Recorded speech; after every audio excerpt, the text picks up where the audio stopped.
ಇದ್ರ ಬಗ್ಗೆ ನನಗೆ ಒಂದು ಹೇಳಕ್ಕೆ ಆಗ್ತಾ ಬಟ್ ವೈ ಇದೊಂದು ಪ್ರೈವೇಟ್ ಮ್ಯಾಟರ್. ಇದನ್ನ ನಿಮ್ಮ ಹತ್ರ ಡಿಸ್ಕಸ್ ಮಾಡೋಕ್ಕಾಗೋದಿಲ್ಲ. ಸಾರಿ. ಬಟ್ ಡಾಕ್ಟರ್ ಇದು ತುಂಬಾನೇ ಇಂಪಾರ್ಟೆಂಟ್. ಈಗ ಎಲ್ಲಿದ್ದಾರೆ ಅಂತ ನಾನು ತಿಳ್ಕೊಳ್ಳೇಬೇಕು. ಅವ್ರಿಗೋಸ್ಕರ ನೀವು ಎಷ್ಟು ವರ್ಷದಿಂದ ಹುಡುಕ್ತಾ ಇದ್ದೀನಿ ಗೊತ್ತಾ? Please doctor help me. ನೋಡಿ, ನಾನು ಯಾವ ಇನ್ಫಾರ್ಮೇಷನ್ ಕೊಡೋಕ್ಕಾಗೋದಿಲ್ಲ. You may go now. Doctor please, I can totally understand.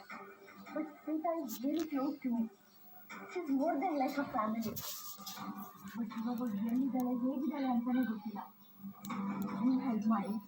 ಅವ್ರು ನಿಮಗೆ ಎಷ್ಟೇ ಕ್ಲೋಸ್ ಆಗಿದ್ರು, ಅವ್ರು ನಿಮ್ಗೆ ಏನೇ ಆಗಿದ್ರು, ನಾನು ಯಾವ ವಿಷಯನೂ ಹೇಳೋದಕ್ಕಾಗೋದು. ಪೇಷಂಟ್ ಹಿಸ್ಟ್ರಿ ಮತ್ತು ಅವ್ರ ಡೀಟೇಲ್ಸ್ ಯಾವತ್ತೂ confidential and it's our professional ethics. Okay doctor, no problem. ನಾನು ಫೋಟೋ ತೋರಿಸ್ತೀನಿ. ಈ ಲೆಟರ್ ಬರ್ದಿರೋ ಸೀತಾ ಅವರೇನಂತ ಹೇಳ್ತೀರಾ? Excuse me.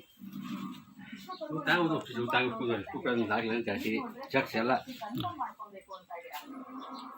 What you think of me? Doctor, ನೀವು ಅಂದ್ಕೊಂಡಿರೋ ಹಾಗೇನಿಲ್ಲ. Just listen to me. ನಿಮ್ಮಂಥವ್ರನ್ನ ತುಂಬ ಜನ ನೋಡಿಲ್ಲ. ನನಗಿನ್ನೂ ಮಾಡೋದಕ್ಕೆ ತುಂಬ ಕೆಲಸ ಇದೆ. You may go now. Doctor please doctor, ಒಂದ್ಸಲ ನೋಡಿ ಕನ್ಫರ್ಮ್ ಆಗಬೇಡಿ. Send me the next patient. Work ಮಾಡೋ ಥರ ಆಗ್ತಾರೆ. ನನಗೆ ಇನ್ಫ್ಲುಯೆನ್ಸ್ ಮಾಡಿದ್ರು. How dare she.